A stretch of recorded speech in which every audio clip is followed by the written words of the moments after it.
بسم اللہ الرحمن الرحیم۔ السلام علیکم دوستو، ایک دن حضرت عیسیٰ علیہ السلام کی شیطان سے ملاقات ہوئی۔ شیطان 4 گدھوں پر سامان لاد کر اپنے ساتھ لیے کہیں جا رہا تھا۔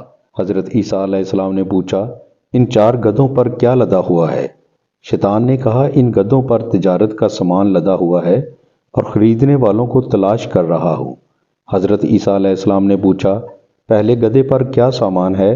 شیطان نے کہا، پہلے گدھے پر ظلم لدا ہوا ہے۔ حضرت عیسیٰ علیہ السلام نے پوچھا، اے شیطان، ظلم کو بھلا کون خریدے گا؟ شیطان نے کہا کہ ظلم کے خریدار بادشاہ ہیں، بادشاہ ہی ظلم کو خریدتے ہیں۔ حضرت عیسیٰ علیہ السلام نے دوسرے گدھے کے بارے میں پوچھا کہ اس پر کون سا سامان لدا ہوا ہے؟ شیطان نے کہا، اس دوسرے گدھے پر حسد لدا ہوا ہے۔ حضرت عیسیٰ ابن مریم علیہ السلام نے پوچھا، اے شیطان، اس حسد کو خریدنے والا کون ہے؟ شیطان نے کہا، حسد کو خریدنے والا علماء ہیں، علماء حسد کو خریدتے ہیں۔ حضرت عیسیٰ علیہ السلام نے تیسرے گدھے کے بارے میں پوچھا کہ اس پر کیا لدا ہوا ہے؟ شیطان نے کہا، اس تیسرے گدھے پر خیانت لدی ہوئی ہے۔ حضرت عیسیٰ نے پوچھا، خیانت کو کون خریدے گا؟ ابلیس شیطان نے کہا، خیانت کے خریدار تاجر ہیں جو کاروبار میں ملاوٹ کرتے ہیں اور خیانت کو خود خریدتے ہیں۔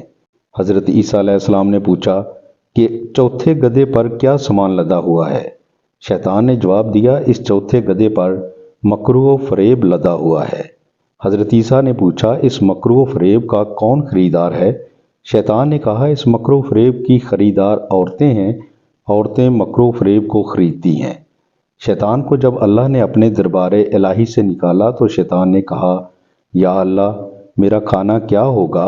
اللہ تعالیٰ نے فرمایا، تمہارا کھانا پینا رہنا وہ ہے جہاں پر میرا نام نہ لیا گیا ہو، تمہارا گھر وہ ہے جہاں میرا ذکر نہ ہو۔ امید کرتا ہوں آج کی معلومات آپ کو اچھی لگی ہوگی۔ اگر اچھی لگی ہے تو کمنٹس میں اپنی رائے کا اظہار ضرور کریں۔